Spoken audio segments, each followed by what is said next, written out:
Hello बच्चों, आज मैं आपको पढ़ाने जा रही हूँ आपकी कक्षा का पाठ 1 साखी, जिसके लेखक कबीर दास है। इस पाठ के प्रश्न उत्तर। पहला प्रश्न देखते हैं, मीठी वाणी बोलने से औरों को सुख और अपने तन को शीतलता कैसे प्राप्त होती है। तो उत्तर है, मीठी वाणी बोलने से सुनने वाले को अच्छा लगता है और सुख प्राप्त होता है। साथ ही वे हमारी तारीफ भी करते हैं, जिसे सुनकर हमारे मन को शीतलता मिलती है। इसलिए सदा दूसरों को सुख पहुंचाने वाली व अपने को भी शीतलता प्रदान करने वाली मीठी वाणी बोलनी चाहिए। किसी के लिए बुरे वचनों का प्रयोग नहीं करना चाहिए। नंबर 2 है, दीपक दिखाई देने पर अंधियारा कैसे मिट जाता है। साखी के संदर्भ में स्पष्ट करना है। साखी से मिला जुला आंसर होना चाहिए, अपने पास से नहीं देना। तो साखी के संदर्भ में दीपक को कबीरदास जी ने ज्ञान का प्रतीक माना है।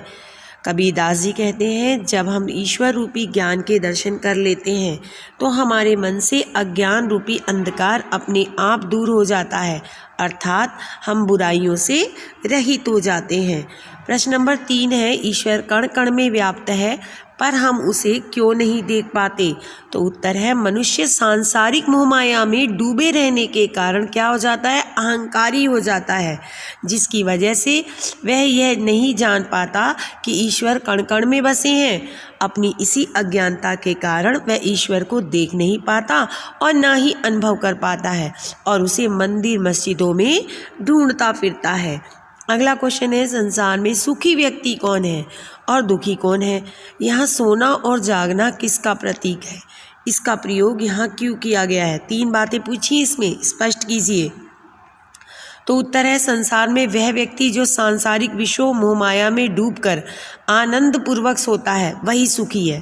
पहले तो हमने ये बता दिया सुखी कौन है, और इसके विपरीत वह व्यक्ति जो ईश्वर को पाने के लिए तड़प रहा है वही उसके वियोग में दुखी है। तो दुखी व्यक्ति बता दिया। यहाँ सोने का प्रयोग प्रभु प्राप्ति के प्रयासों से विमुख होना, यानी जो सोना है यानी आप ईश्वर को पाने की तैयारी नहीं कर रहे, चाहते नहीं है पाना, अर्थात सांसारिक मोहमाया का प्रतीक है। और जागना ईश्वर भक्ति, अर्थात इसका प्रयोग प्रभु प्राप्ति के लिए किया गया है। सोना जागना, इसका प्रयोग कवि ने यहाँ लोगों की धर्म और ईश्वर के प्रति उदासीनता के लिए किया है। अगला क्वेश्चन है, अपने स्वभाव को निर्मल बनाने के लिए कबीर ने क्या उपाय सुझाया है।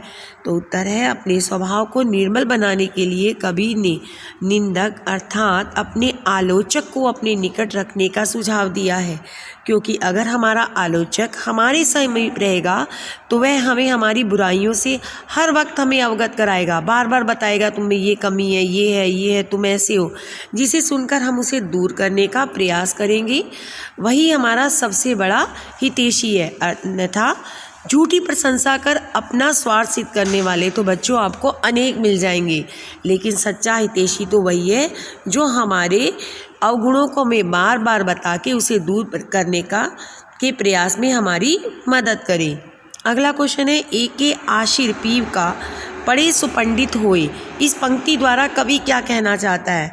तो उत्तर है, एके आशीर पीव का पढ़े सो पंडित होए पंक्ति के माध्यम से कबीरदास जी मनुष्य को प्रेम का महत्व समझाते हुए कहते हैं कि जिस व्यक्ति ने प्रेम की भाषा सीख ली, अर्थात दूसरों के साथ अच्छा व्यवहार करना सीख लिया, अपने अंदर अच्छी आदतों को विकसित कर दिया, वही सबसे बड़ा ज्ञानी और विद्वान है, क्योंकि वही आदर्शवादी महापुरुष है। लास्ट क्वेश्चन है, कबीर की उद्धत साखियों की भाषा की विशेषता बताइए।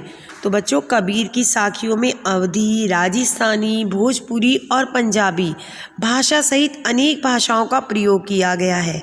इसलिए उनकी भाषा को पंचमेल खिचड़ी या सदुकड़ी भाषा भी कहते हैं।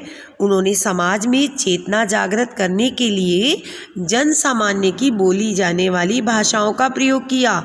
वो समाज को जागृत करना चाहते थे, ईश्वर से जोड़ना चाहते थे, तो बनावटी नहीं, जो लोग बोलते थे वैसी भाषा का प्रयोग उन्होंने किया। साथ ही उन्होंने जगह जगह घूम घूम कर अनुभव एकत्रित किया। वो जगह जगह लोगों को जागृत करते थे, तो जगह जगह की भाषाओं का उन्हें ज्ञान भी हुआ, अनुभव भी मिला, जिसका प्रभाव उनकी भाषाओं में स्पष्ट रूप से दिखाई देता है।